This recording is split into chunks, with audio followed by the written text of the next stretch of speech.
Hello everyone, welcome to home science classes. Home science classes में आपका स्वागत है। कैसे हैं आप? आशा करती हूँ अच्छे होंगे, खुश होंगे, मस्त होंगे और पढ़ाई कर रहे होंगे। तो आपको पता ही है कि आज है संडे और संडे को हम करते हैं प्रैक्टिस। प्रैक्टिस किस चीज़ की करते हैं? तो वही जो हम मंडे टू सैटरडे पढ़ते हैं, उसी की प्रैक्टिस हम संडे को करते हैं।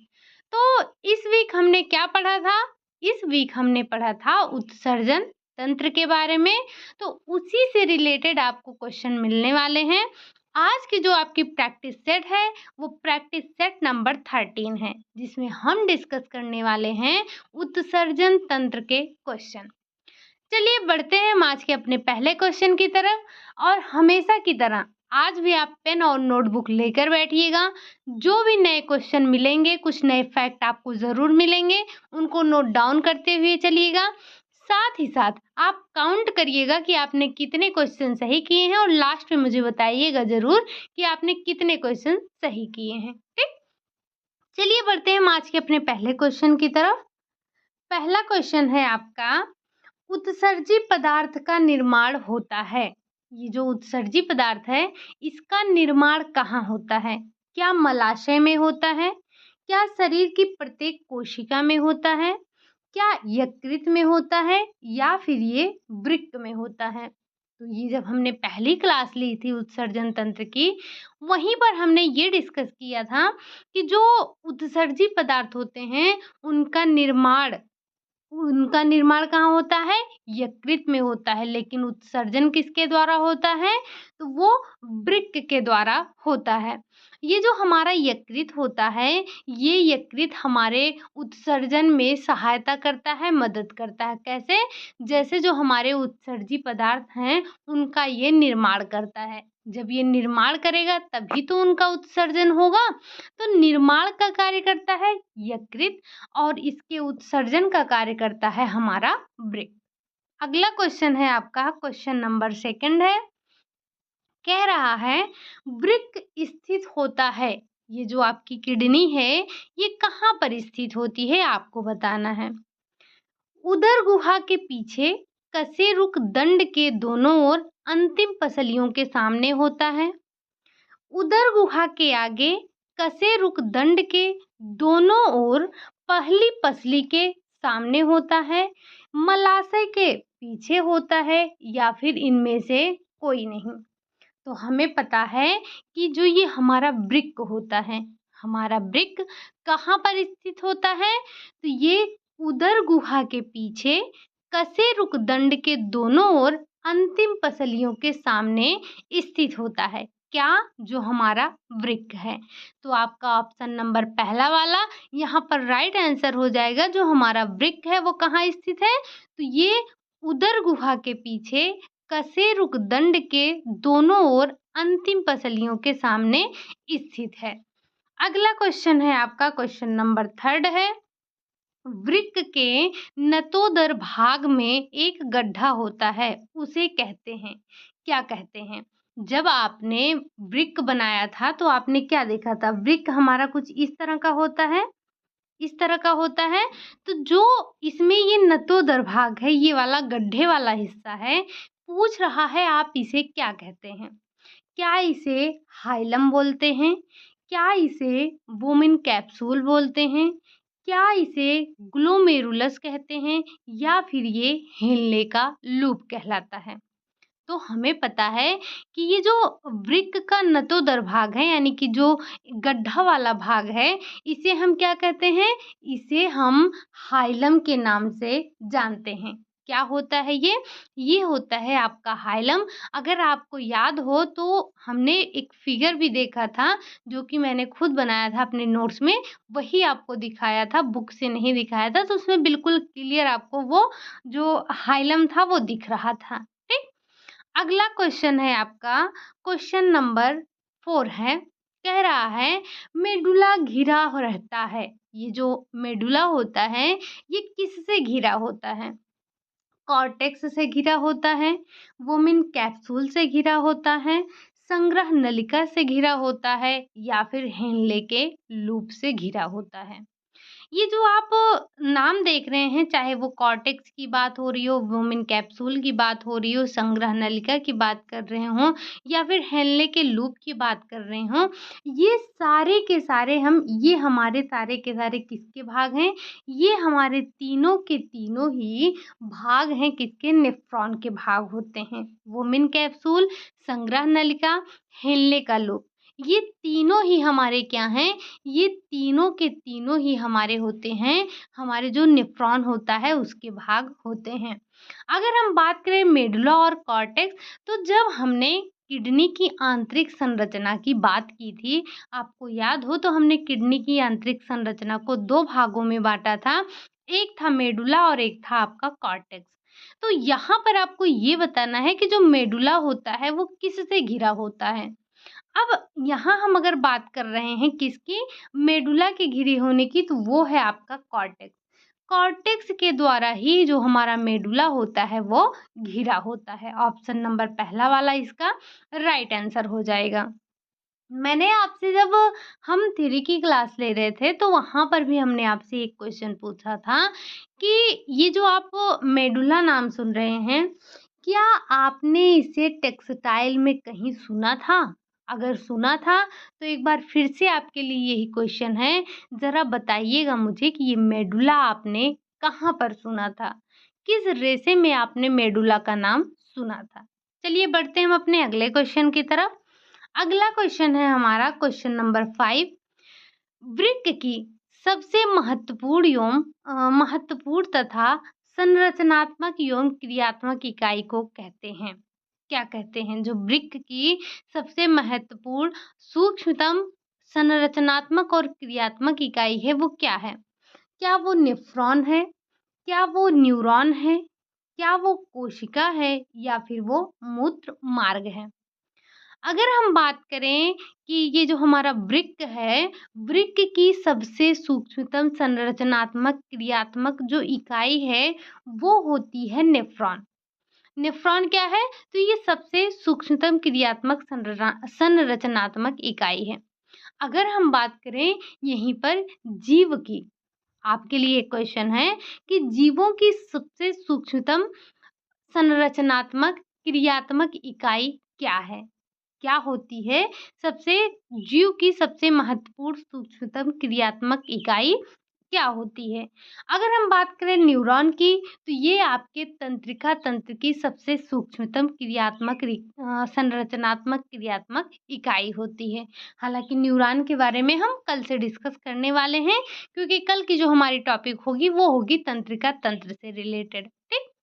बढ़ते हैं हम अपने अगले क्वेश्चन की तरफ। क्वेश्चन नंबर 6 है हमारा, कह रहा है ग्लोमेरुलर फिल्ट्रेशन होता है। ये जो ग्लोमेरुलर फिल्ट्रेशन है, ये क्या होता है? क्या ये वुमेन कैप्सूल में होता है? क्या ये ग्लोमेरुलस में होता है? क्या ये संग्रहण नलिका में होता है या फिर ये हेनले के लूप में होता है? अगर हम बात करें ग्लोमेरुलर फिल्ट्रेशन की, तो ये आपका ग्लोमेरुलस में होता है। कहाँ पर होता है? तो ये आपका ग्लोमेरुलस में होता है। अगर आपको याद हो, तो ये ग्लोमेरुलर फिल्ट्रेशन की प्रक्रिया आपने कहाँ पर देखी थी? तो अगर आपको याद है, तो हमने ये प्रक्रिया देखी थी मूत्र के निर्माण में। सबसे पहली प्रक्रिया आपने यही पढ़ी थी। जब आपने मूत्र का निर्माण पढ़ा था, तो वहाँ पर सबसे पहली प्रक्रिया आपने यही देखी थी, क्या? ग्लोमेरुलर फिल्ट्रेशन की प्रक्रिया आपने वहाँ पर देखी थी। अगला क्वेश्चन है क्वेश्चन नंबर 7 है आपका। क्वेश्चन नंबर 7 कह रहा है कि मेलानिन नामक वर्णक पाए जाते हैं। ये जो मेलानिन नामक वर्णक होते हैं, ये कहाँ पाए जाते हैं? क्या ये त्वचा के मेलानोफोर कोशिका में पाए जाते हैं? क्या ये त्वचा के रक्त वाहिनियों में पाए जाते हैं? क्या ये त्वचा के श्वेत ग्रंथियों में होते हैं या फिर इनमें से कोई नहीं? पहली बात तो ये समझिएगा, ये जो मेलानिन वर्णक है, ये आपके रंग का निर्धारण करता है।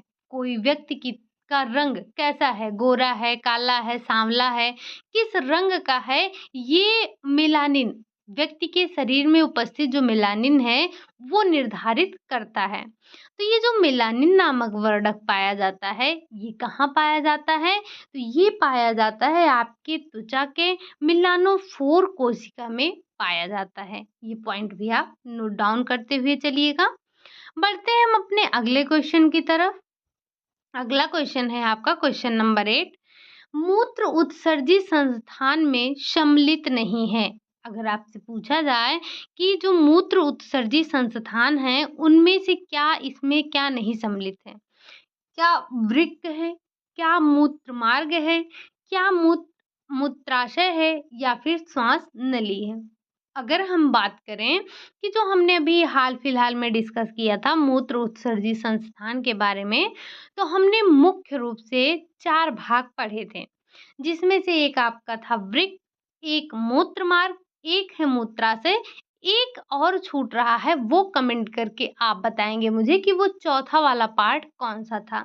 यहाँ पर राइट आंसर हो जाएगा आपका श्वास नली, क्योंकि ये जो हमारी श्वास नली है ये मूत्र उत्सर्जी संस्थान के अंतर्गत नहीं आती है, ये हमारे श्वसन तंत्र के अंतर्गत आती है। श्वास नली किसमें सहायक है? तो ये सांस लेने में हमारी सहायक है। और बाकी ये जो है आपके बाकी ये 3 के तीनों मूत्र उत्सर्जी संस्थान के अंतर्गत आते हैं, लेकिन आपको बताना है वो चौथा संस्थान कौन सा है जो कि हमने देखा था मूत्र उत्सर्जी संस्थान 4 प्रमुख होते हैं। 3 यहाँ दिया गया है, एक आपके दिमाग में है जिसको आपको कमेंट बॉक्स में छापना है। अगला क्वेश्चन है आपका क्वेश्चन नंबर 9। पूछा जा रहा है कि किडनी का रंग होता है, ये जो हमारी किडनी है, जो हमारा वृक्क है, जो हमारा गुर्दा है, इसका रंग कैसा होता है? क्या गहरा लाल होता है, पीला होता है, सफेद होता है या फिर नीला होता है? अगर हम बात करें किडनी की, तो जो हमारी किडनी है, जो हमारा गुर्दा है, उसका रंग गहरा लाल होता है या आपने पढ़ा था भूरा होता है। ठीक?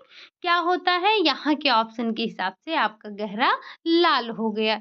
अगला क्वेश्चन है आपका क्वेश्चन नंबर 10 है। कह रहा है किडनी का आकार होता है। किडनी का आकार कैसा होता है? क्या ये गोलाकार होता है? क्या ये शंक्वाकार होता है? क्या ये सीम के बीज के आकार का होता है या फिर इनमें से कोई नहीं?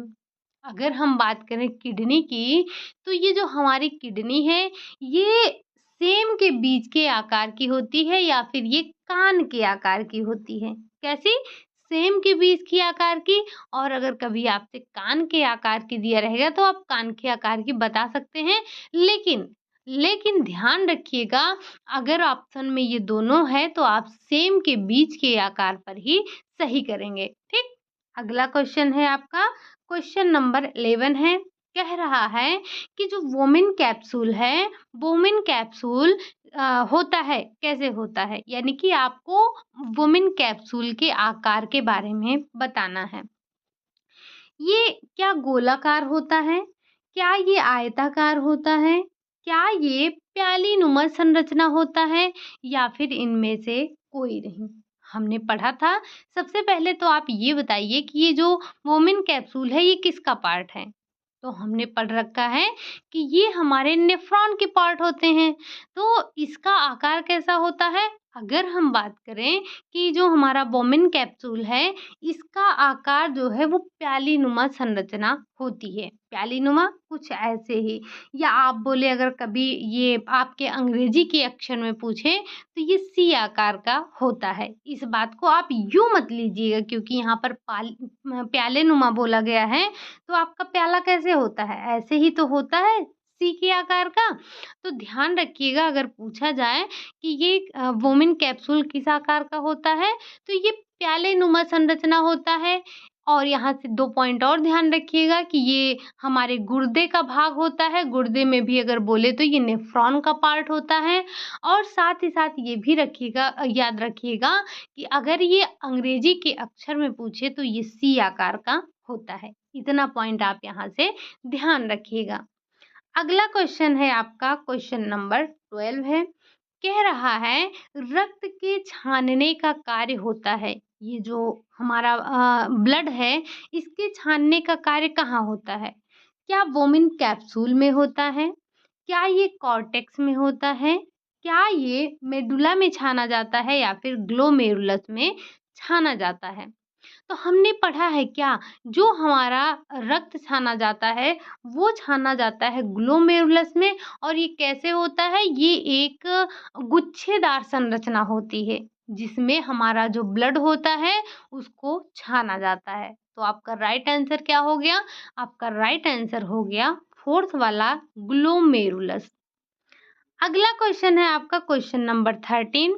कह रहा है नेफ्रॉन का पतला एवं सकरा भाग जो कि 0.3 सेंटीमीटर लंबा है, इसे कहते हैं, आप इसे क्या कहते हैं? क्या इसे ग्लोमेरुलस कहते हैं? क्या इसे आप वोमिन कैप्सूल कहते हैं? या आप इसे रीनल ट्यूब कहते हैं, रीनल ट्यूबल कहते हैं, या फिर इनमें से कोई नहीं? अगर हम बात करें कि नेफ्रॉन का पतला एवं सकरा भाग जो कि 0.3 सेंटीमीटर लंबा होता है, उसे हम रीनल ट्यूबल कहते हैं। ग्लोमेरुलस क्या है? तो जिसमें आपका रक्त छन रहा है, गुच्छेदार संरचना है। और ये वुमेन कैप्सूल क्या है? तो ये आपके नेफ्रॉन का ही पार्ट है, लेकिन ये कैसे होता है? ये प्यालीनुमा संरचना होता है। अगर हम बात करें ये जो हमारा रीनल ट्यूबल है, ये भी आपके नेफ्रॉन का ही पार्ट होता है, जो कि यहाँ पर बताया गया है कि नेफ्रॉन का पतला और सकरा भाग 0.3 सेंटीमीटर लंबा है। हालाँकि हमने इसको अपनी क्लास में भी डिस्कस किया है। अगला क्वेश्चन है आपका क्वेश्चन नंबर 14। पूछ रहा है आपसे कि हेनले का लूप का आकार है। ये आप ध्यान रखिएगा, ये लूप है आपका, ठीक? तो हेनले के लूप का आकार कैसा होता है? क्या ये यस के आकार का होता है? क्या ये यू के आकार का होता है? क्या ये सी के आकार का होता है, या फिर इनमें से कोई नहीं? अगर हम बात करें हेनले के लूप की, तो जो हेनले का लूप है उसका आकार यू आकार का होता है। कैसा होता है? यू आकार का होता है। कल आपने हेनले के लूप को देखा था। आपने देखा कि किस तरह से हमने अलग-अलग पार्ट को आपको वहाँ पर दिखाया था। तो आई होप आपको कोई किसी भी तरह की कोई परेशानी नहीं हो रही होगी ये समझने में कि कौन-सा समीपस्थ था, कुंडलित था और कौन-सा दूरस्थ था, कौन-सा आपका हेनले का लूप था, कौन-सा नलिका थी। ये सारी चीज़ें आपको समझ में आ रही होंगी। कहाँ आपने ग्लोमेरुलस देखा था, कहाँ आपने वुमेन कैप्सूल देखा था। ये सारी चीज़ें आपको समझ में आ रही होंगी। अगर इसमें से कुछ आपको नहीं समझ में आ रहा है, तो पिछले जो 3 दिन में हमारी क्लास हुई है, आप एक बार जाकर उस क्लास को ज़रूर देखिएगा, आपके काफ़ी डाउट क्लियर हो जाएँगे।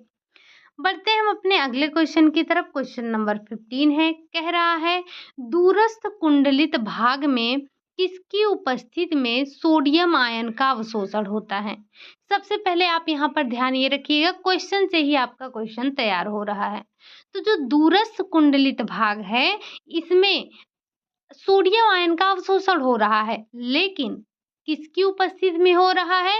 क्या वो एल्डोस्टेरॉन की उपस्थिति में हो रहा है, प्रोजेस्टेरॉन की उपस्थिति में हो रहा है, एंड्रोजन की उपस्थिति में हो रहा है, या फिर इनमें से कोई नहीं?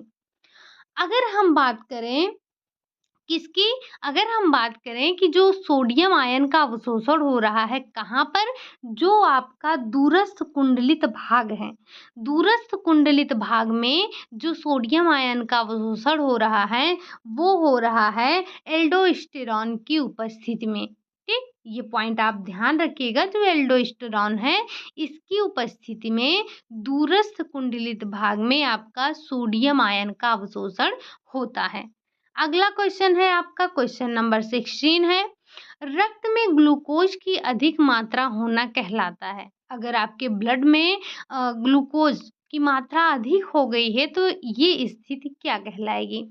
क्या ये हाइपोग्लाइसीमिया कहलाएगी, हाइपरग्लाइसीमिया कहलाएगी, या उपरोक्त दोनों कहलाएंगे, या इनमें से कोई नहीं? तो ध्यान रखिएगा, हाइपो का मतलब होता है घटी हुई मात्रा, अब वो किसी भी चीज़ की घटी हुई मात्रा हो सकती है। अगर हाइपर की बात की जाए तो हाइपर का मतलब होता है बढ़ी हुई मात्रा। किसी भी चीज़ की अगर हाइपो का अर्थ क्या हो गया? हाइपो का मतलब होता है डाउन होना और हाइपर का मतलब होता है अप होना। तो यहाँ पर पूछा जा रहा है कि रक्त में ग्लूकोज की अधिक मात्रा होना यानी कि जो मात्रा है वो बढ़ गई है। अगर मात्रा बढ़ गई है तो उसे क्या कहेंगे? उसे हम कहेंगे हाइपरग्लाइसेमिया। तो ग्लूकोज में रक्त में ग्लूकोज की जो अधिक मात्रा है वो हाइपरग्लाइसेमिया के नाम से जाना जाता है। ठीक। अगला क्वेश्चन है आपका क्वेश्चन नंबर 17। पूछ रहा है कि मूत्र के पीला होने का कारण क्या है? क्या ये फास्फेट की वजह से होता है? क्या ये एल्बुमिन की वजह से होता है? क्या ये यूरोविलिन के कारण होता है? या फिर ये इनमें से कोई वजह नहीं है? तो आपको पता होना चाहिए कि जो मूत्र के पीलेपन का कारण है वो होता है यूरोविलिन। यूरोविलिन जो होता है ये मूत्र के पीलेपन होने का कारण होता है। अगला क्वेश्चन है क्वेश्चन नंबर 18 है। कह रहा है यूरिन में जल की मात्रा होती है। आपने देखा था यूरिन के संगठन के बारे में आपने बात किया था। तो आपको बताना है कि जो यूरिन होता है यूरिन में जल की मात्रा कितनी होती है। क्या ये 80% है? क्या ये 96% है? क्या ये 50% है या फिर ये 25% है? तो जो यूरिन है, यूरिन में जल की मात्रा है 96%। लेकिन हमने आपको बताया था कि इसमें आपको थोड़ा-सा वेरिएशन देखने को मिल सकता है। हो सकता है 95 भी आपको देखने को मिल जाए। हालाँकि आपको ध्यान रखना है क्या 96% ध्यान रखना है। अगला क्वेश्चन है आपका क्वेश्चन नंबर 19। पूछ रहा है आपसे कि उत्सर्जन तंत्र का अध्ययन कहलाता है। ये जो उत्सर्जन तंत्र है, इसका अध्ययन क्या कहलाता है? क्या ये यूरोटोलॉजी कहलाता है? क्या ये कार्डियोलॉजी कहलाता है? क्या ये हिपैटोलॉजी कहलाता है? या फिर या इनमें से ये कोई नहीं कहलाता है? तो आपको पता है लॉजी का मतलब ही होता है अध्ययन करना। तो लॉजी तो सब में लगा है। यूरोलॉजी का मतलब होता है, यूरोटोलॉजी का मतलब होता है उत्सर्जन तंत्र का अध्ययन करना। अगर हम बात करें कार्डियो तो कार्डियो का संबंध आपके हार्ट से होता है, हृदय से, यानी कि हृदय का अध्ययन कार्डियोलॉजी कहलाता है। कोशिका का अध्ययन साइटोलॉजी कहलाता है। हिपैटोलॉजी ये आपके यकृत का अध्ययन कहलाता है। तो ये आपका उत्सर्जन तंत्र का अध्ययन क्या कहलाया? यूरोटोलॉजी कहलाया। अगला क्वेश्चन है आपका क्वेश्चन नंबर 20 है। पूछ रहा है मनुष्य द्वारा उत्सर्जित पदार्थ है। हम मानव जो उत्सर्जित करते हैं पदार्थ को वो क्या है? क्या वो अमोनिया है? क्या वो यूरिया है? क्या वो यूरिक एसिड है या फिर इनमें से कोई नहीं? तो जो स्तनधारी जीव हैं, हम मानव हैं, हम किसका उत्सर्जन करते हैं? तो हम करते हैं यूरिया का। अब यूरिया का उत्सर्जन तो हम मानव करते हैं। ज़रा एक-एक उदाहरण बताइएगा कि अमोनिया का उत्सर्जन कौन करता है और यूरिक एसिड का उत्सर्जन कौन करता है? अगर हम बात करें अमोनिया तो ये सबसे विषाक्त होता है। अगर हम बात करें यूरिक एसिड की तो ये सबसे कम विषाक्त होता है। अब आपको एक-एक उदाहरण अमोनिया और एक उदाहरण यूरिक एसिड उत्सर्जित करने वाले जीव का नाम आपको बताना है। अगला क्वेश्चन है क्वेश्चन नंबर 21। पूछ रहा है आपसे कि फेफड़े के द्वारा उत्सर्जन होता है। ये हमारा फेफड़ा भी क्या है? ये भी हमारा उत्सर्जी अंग है। त्वचा हमारा ये भी उत्सर्जी अंग है। तो जो फेफड़ा है, फेफड़ा किसका उत्सर्जन करता है? ये करता है ये कार्बन डाइऑक्साइड का करता है, पसीने का करता है, यूरिया का करता है या फिर इनमें से कोई नहीं। अगर हम बात करें फेफड़े का तो ये जो हमारा फेफड़ा है ये कार्बन डाइऑक्साइड का उत्सर्जन करता है। ये भी आपके एक विषाक्त पदार्थ होते हैं जो कार्बन डाइऑक्साइड होते हैं। पसीना तो पसीने का उत्सर्जन त्वचा के द्वारा होता है। ठीक, त्वचा का कार्य क्या है? तो त्वचा का कार्य होता है कि ये पसीने का उत्सर्जन करे। अगला क्वेश्चन है आपका क्वेश्चन नंबर 22। कह रहा है कि किडनी का कार्य है। आपको बताना है कि इसमें से किडनी का कार्य क्या है? क्या इसका कार्य है कि ये कार्बन डाइऑक्साइड यानी कि जो हमारा CO2 है, उसको निकाले, रुधिर को छाने, रुधिर की कोशिकाओं यानी कि रुधिर को कोशिकाओं तक पहुँचाए या फिर पसीने को निकालना। तो हमें पता है कि जो किडनी है हमारा, हमने किडनी के कार्य को देखा है। तो किडनी का मुख्य कार्य क्या होता है कि ये रुधिर को छानने का कार्य करता है। ये हमारे ब्लड को छानने का कार्य करता है, जबकि जो कार्बन डाइऑक्साइड गैस है, इसको निकालने का कार्य कौन कर रहा है? तो इसको निकालने का कार्य जो है, वो कर रहा है आपका ये कर रहा है आपका फेफड़ा कर रहा है। और पसीना निकालने का कार्य तो ये तो हमारी त्वचा कर रही है। तो आपका राइट आंसर हो जाएगा ऑप्शन नंबर सेकंड। किडनी के कार्य यानी कि जो मुख्य कार्य है वो है रुधिर को छानना। अगला क्वेश्चन है आपका क्वेश्चन नंबर 23। पूछ रहा है जो वोमिन कैप्सूल है इसका आकार कैसा होता है? अगर हम बात करें कि वोमिन कैप्सूल का आकार कैसा है, क्या ये यू आकार का है, क्या ये सी आकार का है या फिर ये यस आकार का है या इनमें से कोई नहीं। तो अभी इसी का हमने एक और क्वेश्चन किया था जो वोमिन कैप्सूल के आकार का ही था। तो वो क्या था, आपने देखा था जो वुमेन कैप्सूल है, जो हमारा वुमेन कैप्सूल है वो प्यालीनुमा संरचना होता है। हमने वहीं पर आपको बताया था कि अगर पूछा जाए इसको अंग्रेजी के अक्षर में पूछा जाए तो ये सी आकार का आपको दिखेगा। तो जो वुमेन कैप्सूल है इसका आकार कैसा है? इसका आकार ये सी है, सी के आकार का होता है। अगर बोले तो ये प्यालीनुमा संरचना होता है। और साथ ही साथ एक पॉइंट का और ध्यान रखिएगा कि ये हमारे नेफ्रॉन के ही भाग होते हैं। ठीक, अगला क्वेश्चन है आपका क्वेश्चन नंबर 24। मूत्र में दुर्गंध का कारण है। मूत्र में दुर्गंध का क्या कारण है? क्या सल्फर की वजह से है, अमोनिया है, पोटेशियम है या फिर कार्बन डाइऑक्साइड होता है?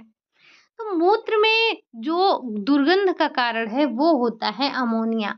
अमोनिया गैस की वजह से ही इतनी दुर्गंध आती है। अगला क्वेश्चन है क्वेश्चन नंबर 25।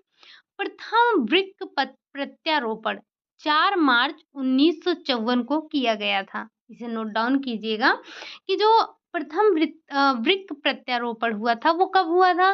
वो हुआ था 4 मार्च 1954 को। लेकिन आपको बताना है कि किसके द्वारा किया गया था। क्या वो जोसेफ मेरी के द्वारा हुआ था?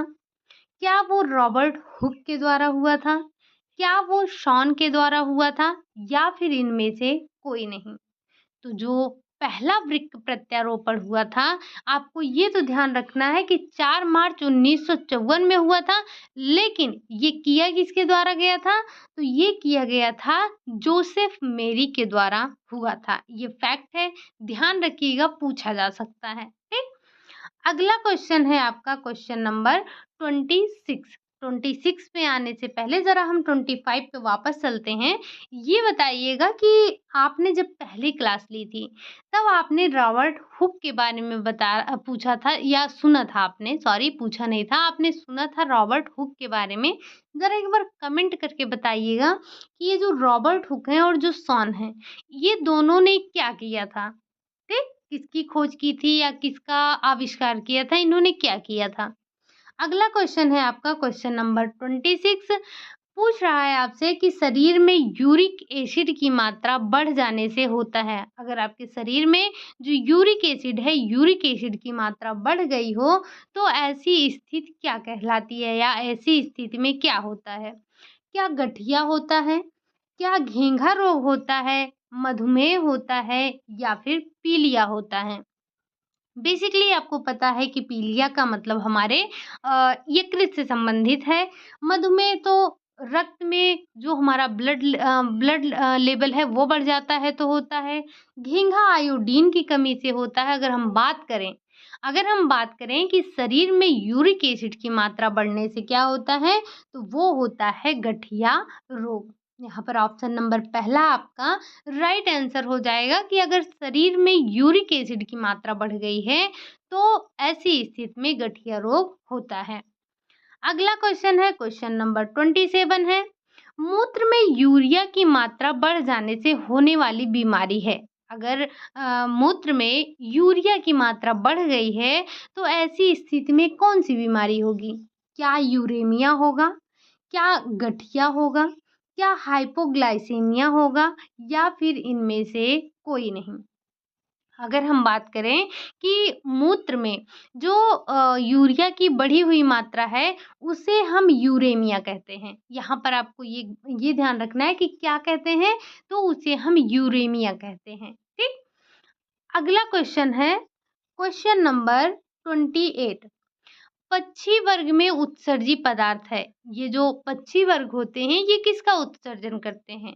क्या ये अमोनिया का उत्सर्जन करते हैं, यूरिया का उत्सर्जन करते हैं, यूरिक एसिड का उत्सर्जन करते हैं, या फिर इनमें से कोई नहीं? अगर हम बात करें पक्षी वर्ग की, तो पक्षी वर्ग आपका करता है यूरिक एसिड का उत्सर्जन, जो कि कम विषाक्त होता है। सबसे कम विषाक्त कौन सा होता है? वो सबसे कम विषाक्त होता है यूरिक एसिड। अगर हम बात करें सबसे ज़्यादा विषाक्त क्या है, तो वो होता है अमोनिया। ज़रा एक बार कमेंट करके बताइएगा कि अमोनिया का उत्सर्जन कौन करता है? अगर ये क्वेश्चन हमने पहले भी पूछा है, अगर इसका आंसर दे दिया है, तो आपको दोबारा देने की ज़रूरत नहीं है। हालाँकि आप मुझे ये बताइए कि अमोनिया का उत्सर्जन कौन करता है? सिर्फ़ एक उदाहरण बताना है। अगर हम बात करें यूरिया, तो यूरिया स्तनधारी जीव उत्सर्जित करते हैं। अगला क्वेश्चन है क्वेश्चन नंबर 29। ये बताना है आपको, एस्केरिक्स एस्केरिस व कछुआ, ये दोनों किसका उत्सर्जन करते हैं? क्या ये यूरिया का करते हैं? क्या ये अमोनिया का करते हैं? उपरोक्त दोनों करते हैं, इनमें से कोई नहीं। तो ये आपका दोनों सही होगा, क्योंकि ये अपवाद में आ जाते हैं। ये आपके अपवाद में आते हैं, ये दोनों के उदाहरण में आपके सम्मिलित होते हैं, यूरिया के उत्सर्जन में भी, अमोनिया के उत्सर्जन में भी। तो इन दोनों का नाम थोड़ा-सा आप ध्यान रखिएगा कि ये दोनों के उत्सर्जन में इनका नाम आता है, तो यहाँ पर उपरोक्त दोनों आपका राइट आंसर हो जाएगा। अगला क्वेश्चन है आपका क्वेश्चन नंबर 30 है। कह रहा है, डी ट्रेसर पेशी पाई जाती है। डी ट्रेसर पेशी किसमें पाई जाती है? क्या किडनी में पाई जाती है? क्या मूत्राशय में पाई जाती है? क्या मूत्र वाहिनी में पाई जाती है, या फिर ये मूत्र मार्ग में पाया जाता है? तो जो डी ट्रेसर पेशी है, ये डी ट्रेसर पेशी ये पाई जाती है मूत्राशय में। कहाँ पाई जाती है? तो ये मूत्राशय में पाई जाने वाली पेशी होती है। कौन सी? D tracer. अगला क्वेश्चन है क्वेश्चन नंबर 31 है। एक व्यक्ति एक व्यक्ति प्रतिदिन कितने लीटर मूत्र का उत्सर्जन करता है? क्या ये 4 से 5 लीटर करता है? 1 से 2 लीटर करता है? 3 से 6 लीटर करता है, या फिर 1 लीटर करता है? अगर हम बात करें एक स्वस्थ व्यक्ति की, कि जो एक स्वस्थ व्यक्ति है, वो एक दिन में कितने लीटर मूत्र का उत्सर्जन करता है? तो वो करता है 1.5 से, यानी कि 1.5 लीटर से लेकर 2 लीटर करता है। अगर पूछा जाए कि जो यूरिन है, यूरिन का पीएच मान कितना होता है, तो ये 4.5 से लेकर 8.6 के बीच में होता है। ठीक? अगला क्वेश्चन है आपका क्वेश्चन नंबर 32। ये आपका मूत्र का पीएच मान होता है लगभग। एक तो आपने अभी देखा 4.5 से लेकर 8.6 होता है। यहाँ पर आपको बताना है कि पीएच मान कितना होता है। क्या 7 होता है? क्या 2.9 होता है? क्या 6 होता है, या फिर ये 2 होता है? कितना होता है? अगर हम बात करें पीएच मान की, तो लगभग ये 6 होता है। लेकिन अभी आपने क्या देखा, जो 4.5 से लेकर 8.5, इस बात को भी ध्यान रखिएगा। अगर पूछा जाए ऑप्शन में इस तरह का होगा, तो आप इसे चूज़ करिएगा, अदरवाइज़ आप 6 को चूज़ कर सकते हैं। ठीक? अगला क्वेश्चन है आपका क्वेश्चन नंबर 33। 33 आपसे क्या कह रहा है कि एड्रिनल ग्लैंड मानव शरीर में स्थित होता है। जो आपने एड्रिनल ग्लैंड की बात की, वो मानव शरीर में कहाँ स्थित होता है? क्या ये गुर्दे के ऊपर होता है? क्या ये आमाशय के ऊपर होता है? क्या ये यकृत के ऊपर होता है या फिर ये अग्नाशय के ऊपर होता है? तो जब आपने किडनी की संरचना देखी होगी, आपके पास बुक होगा, आप उसमें देखिएगा, जो हमारी किडनी बनी है ऐसे, किडनी के ऊपर यहीं आपका क्या होता है, एड्रिनल ग्लैंड होता है। तो ये जो एड्रिनल ग्लैंड है, ये कहाँ पर स्थित होता है? तो ये गुर्दे के ऊपर स्थित होता है, दोनों गुर्दों पर पाया जाता है ये। अगला क्वेश्चन है आपका, क्वेश्चन नंबर 34 है, वुमेन कैप्सूल मानव शरीर के किस अंग का हिस्सा है, या बोले तो ये भाग है? जो वुमेन कैप्सूल है, ये किसका भाग है? क्या ये हृदय का पार्ट होता है? क्या ये गुर्दे का पार्ट होता है? क्या ये फेफड़े का पार्ट होता है या फिर ये बड़ी आंत का पार्ट है? तो हम वैसे भी अगर मिक्स क्वेश्चन चल रहा होता तो आपको कंफ्यूज होने की ज़रूरत थी। अभी तो हम पढ़ रहे हैं गुर्दा, तो यहाँ पर आपका राइट आंसर क्या हो गया, गुर्दा। वैसे भी ये बड़ी आंत का भाग है नहीं, हृदय से इसका कोई संबंध है नहीं, फेफड़े से ये फेफड़े का पार्ट है नहीं, है ये सिर्फ गुर्दे का पार्ट, और गुर्दे में भी जो आपका नेफ्रॉन है वो नेफ्रॉन का पार्ट होता है। अगला क्वेश्चन है आपका, क्वेश्चन नंबर 35। क्वेश्चन नंबर 35 आपसे पूछ रहा है कि इरिथ्रोपोइटिन का मुख्य भाग डॉट डॉट डॉट द्वारा स्रावित होता है, किसके द्वारा होता है? आपको बताना है कि जो इरिथ्रोपोइटिन नामक ये पदार्थ है, ये इरिथ्रोपोइटिन नामक ये जो स्रावित हो रहा है, स्राव है, ये कहाँ से स्रावित होता है? क्या ये आमाशय के द्वारा स्रावित होता है? क्या वो फेफड़े के द्वारा स्रावित होता है? हृदय के द्वारा स्रावित होता है या फिर ये वृक्क के द्वारा स्रावित होता है?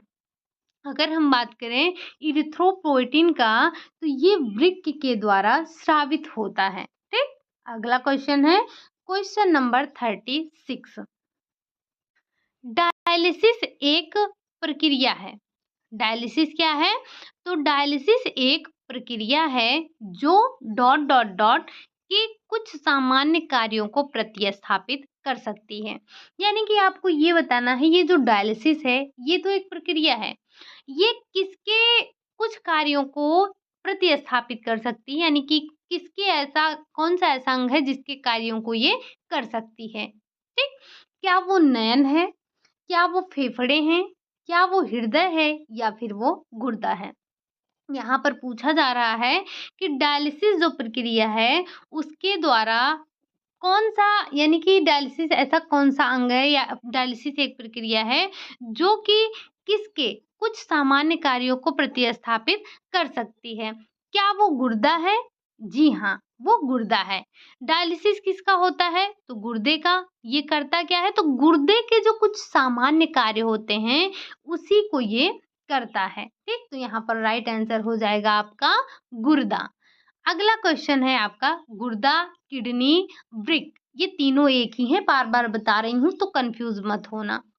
अगला क्वेश्चन है आपका, क्वेश्चन नंबर 37। गुर्दा एक डॉट डॉट डॉट स्रावित करती है जिसे रीनल इरिथ्रोपोइटिन कारक कहते हैं। ये जो गुर्दा है वो क्या स्रावित करता है? क्या वो एंजाइम स्रावित करता है, रसायन, अम्ल या फिर हार्मोन? अगर हम बात करें, जो गुर्दा है हमारा, वो एक एंजाइम को स्रावित करता है जिसे आप रीनल इरिथ्रोपोइटिन कारक कहते हैं। या क्वेश्चन आपसे ऐसा भी पूछा जा सकता है, गुर्दा एक एंजाइम स्रावित करता है जिसे कौन सा कारक कहते हैं, या जिसे कहते हैं क्या कहते हैं? तो उसे कहते हैं रीनल इरिथ्रोपोइटिन कारक कहते हैं। ठीक, अगला क्वेश्चन है क्वेश्चन नंबर 38। मूत्र का निस्तारण करते हैं किसके द्वारा? स्ट्रेचिंग के द्वारा, कंपोस्टिंग के द्वारा, उपरोक्त दोनों के द्वारा या फिर इनमें से कोई नहीं? तो जो मूत्र का निस्तारण करना है, मूत्र का निस्तारण कैसे होगा? कंपोस्टिंग के द्वारा किया जाता है। ट्रेचिंग में क्या करते हैं? तो ट्रेचिंग में हम जो मल मूत्र होता है उसको कहीं पर ले जाकर गिरा देते हैं। ठीक, अगला क्वेश्चन है क्वेश्चन नंबर 39। शरीर की कौन सी रक्त वाहिनी साधारणतः सबसे अधिक यूरिया को ले जाती है? आपको बताना है कि शरीर की कौन सी ऐसी रक्त वाहिनी है जो सर्वाधिक यूरिया को ले जाती है। क्या वो डोर्सल ए ओरेट है, या फिर हिपैटिक वेन है, या रीजनल वेन है, या फिर हिपैटिक पोर्टल वेन है। तो शरीर की शरीर की कौन सी ऐसी रक्तवाहिनी है जो ये शरीर की हिपैटिक पोर्टल वेन है, ये रक्तवाहिनी साधारणतः सबसे अधिक यूरिया को ले जाने का कार्य करती है। कौन? Hepatic portal vein. इस पॉइंट को भी नोट डाउन कीजिएगा। अगला क्वेश्चन है, क्वेश्चन नंबर 40 है। कह रहा है पसीने के साथ शरीर से किसका निष्कासन होता है या किसका नुकसान होता है? क्या ग्लूकोज का होता है, क्या नमक का होता है, केवल पानी का होता है, या चर्बी निकल जाती है? अगर हम बात करें कि हमारे शरीर से पसीने के रूप में जो उत्सर्जित होता है पदार्थ, जो निकलता है पदार्थ, वो हमारा नमक होता है। पसीना कैसा होता है? पसीना खारा होता है। क्यों? क्योंकि उसमें सोडियम पाया जाता है। तो ये जो हमारा पसीना है, पसीने के साथ शरीर से नमक का नुकसान होता है। ठीक? किसका? नमक का। अगला क्वेश्चन है, क्वेश्चन नंबर 41 है। कह रहा है कि वृक्क की संरचनात्मक व क्रियात्मक इकाई है। वृक्क की संरचनात्मक और क्रियात्मक इकाई क्या है? क्या ये न्यूरॉन है, क्या ये नेफ्रॉन है, क्या ये एक्सॉन है, या फिर ये डेंड्रॉन है? तो जो वृक्क है, आपने वृक्क में कहीं भी अभी तक न्यूरॉन, एक्सॉन, डेंड्रॉन का नाम नहीं सुना है। सुना क्या है? तो सुना और सुना सिर्फ है नेफ्रॉन। नेफ्रॉन क्या है? तो वृक्क की संरचनात्मक व क्रियात्मक इकाई क्या है? वो है हमारा नेफ्रॉन। अगला क्वेश्चन है, क्वेश्चन नंबर 42 है। कह रहा है निम्नलिखित कार्य गुर्दे से संबंधित होता है। आपको बताना है इनमें से कौन सा कार्य गुर्दे से संबंधित है। क्या वो शर्करा की मात्रा का नियंत्रण करना, प्रजनन क्रिया का नियंत्रण करना, रक्त से यूरिया को अलग करना, या फिर उपरोक्त सभी कार्य हैं? अगर बात किया जाए गुर्दे की, तो जो गुर्दे का मुख्य कार्य होता है वो क्या होता है? वो ये शर्करा का नियंत्रण, प्रजनन क्रिया का नियंत्रण ये सब नहीं करता है। उसका कार्य होता है कि रक्त से यूरिया को वो अलग कर दे। क्या कर दे? और रक्त से वो यूरिया को अलग करने का कार्य करता है। कौन? जो हमारी किडनी है। तो इसके कार्य में आप ध्यान रखिएगा कि किडनी का जो संबंधित कार्य है वो है रक्त से यूरिया को अलग करना। अगला क्वेश्चन है, क्वेश्चन नंबर 43 है। कह रहा है कि फेफड़े द्वारा बाहर निकाली गई गैस है। फेफड़े के द्वारा जो हम गैस निकालते हैं वो कौन सी है? क्या वो ऑक्सीजन है, क्या वो कार्बन डाइऑक्साइड है, क्या वो नाइट्रिक एसिड है, या फिर वो सल्फर डाइऑक्साइड है? तो ये हमने श्वसन तंत्र में भी पढ़ा था। क्या? कि जो हमारा फेफड़ा होता है, फेफड़ा हमारा ऑक्सीजन तो लेता है, ये निकालता नहीं है। यहाँ पूछा जा रहा है बाहर निकालने वाली गैस। तो अगर हम बाहर निकालने वाली गैस की बात करेंगे तो वो है आपका कार्बन डाइऑक्साइड गैस होती है, जिसे फेफड़ा बाहर निकालता है। और ये जो आपका फेफड़ा है, ये आपके श्वसन तंत्र का तो भाग है ही है, लेकिन ध्यान रखिएगा ये साथ ही साथ आपके उत्सर्जन तंत्र का भी भाग होता है। क्या? जो हमारा फेफड़ा होता है। ठीक? अगला क्वेश्चन है आपका क्वेश्चन नंबर 44। 44 कह रहा है कि निम्नलिखित में से कौन उत्सर्जन तंत्र का अंग नहीं है? आपको बताना है कि इसमें से कौन सा आपका उत्सर्जी तंत्र नहीं है। क्या वो फेफड़ा है, क्या वो त्वचा है, क्या वो मस्तिष्क है, या फिर वो मलाशय है? अगर हम बात करें किसकी, अगर हम बात करें इसमें से उत्सर्जन तंत्र ना होने की, तो आपको पता है कि फेफड़ा, त्वचा, मलाशय इन सभी के द्वारा हम कुछ न कुछ उत्सर्जित करते हैं। लेकिन ये जो मस्तिष्क है हमारा, मस्तिष्क हमारा उत्सर्जन तंत्र के अंतर्गत नहीं आता है। अगला क्वेश्चन है, क्वेश्चन नंबर 45 है। वह अंग जो रक्त से अवशिष्ट पदार्थ को शरीर से बाहर निकालता है कहलाता है। श्वसन अंग, उत्सर्जी अंग, पाचन अंग या फिर इनमें से कोई नहीं। तो जो जो भी अंग हमारे शरीर से, हमारे रक्त से अवशिष्ट पदार्थों को निकालता है, वो हमारा उत्सर्जी अंग कहलाता है। श्वसन अंग नहीं कहलाता है, वो तो जो हमारे श्वसन में सहायक होते हैं वो श्वसन अंग कहलाते हैं, और जो हमारे पाचन में सहायक होते हैं वो पाचन अंग कहलाते हैं। क्वेश्चन नंबर 46 है, आज का आपका लास्ट क्वेश्चन है। पूछ रहा है कि निम्नलिखित में से किस वस्तु का उत्सर्जन स्वस्थ व्यक्ति के मूत्र में नहीं होता है? क्या वो यूरिया है, क्या वो यूरिक एसिड है, ग्लूकोज है या फिर नमक है? अगर हम बात करें कि स्वस्थ व्यक्ति के मूत्र में किसका उत्सर्जन नहीं होता है, तो वो है आपका ग्लूकोज। अगर किसी के मूत्र से ग्लूकोज का निष्कासन हो रहा है तो आपको पता है कि वो किसका लक्षण है, वो डायबिटीज का लक्षण है। अगर आपके यूरिन से इनमें से किसी भी अन्य चीज का उत्सर्जन हो रहा है, जैसे यूरिया, यूरिक एसिड जो हमने बात किया था उसको छोड़कर, जैसे कभी आपके यूरिन में ब्लड आ रहा है, ग्लूकोज आ रहा है और कुछ ऐसी चीज़ें जो हमने कल बात की थी, अगर वो सारी चीज़ें आ रही हैं, इसका मतलब आप किसी न किसी बीमारी के शिकार हो चुके हैं। ठीक? तो इस बात को भी आपको ध्यान रखना है। ये था आज का हमारा लास्ट क्वेश्चन। आई होप कि आपको क्वेश्चन अच्छे लगे होंगे, नए लगे होंगे, आपने नोट डाउन ज़रूर किया होगा।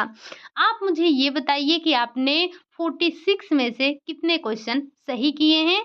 क्या बात है, आजकल आपको क्लास नहीं लेनी है, ना तो आप लाइक कर रहे हैं, ना आप शेयर कर रहे हैं, ना ही आप चैनल को सब्सक्राइब कर रहे हैं, ना ही आप कमेंट कर रहे हैं। क्या क्लास की ज़रूरत नहीं है क्या? क्लास बंद कर दी जाए? अगर नहीं ज़रूरत है तो भी बताइए, क्योंकि अगर आप लोग क्लास नहीं लेते हैं तो बनाने का क्या मतलब होता है? इतना मेहनत करने का क्या मतलब जब आपको क्लास की ज़रूरत ही नहीं है? अगर नहीं ज़रूरत है तो बता दीजिए, हम इसको बंद करवा दें, मतलब बंद ही कर दें इसको। ठीक? तो चलिए आप एक बार बताइएगा कि क्लास ना लेने की वजह क्या है? बाकी आपसे मिलते हैं नेक्स्ट क्लास में। तब तक के लिए आप खुश रहिए, मस्त रहिए, पढ़ाई करते रहिए। जो भी आपसे क्वेश्चन पूछे गए हैं उसके जवाब ज़रूर दीजिएगा। मिलते हैं नेक्स्ट क्लास में, तब तक के लिए बाय बाय, टेक केयर।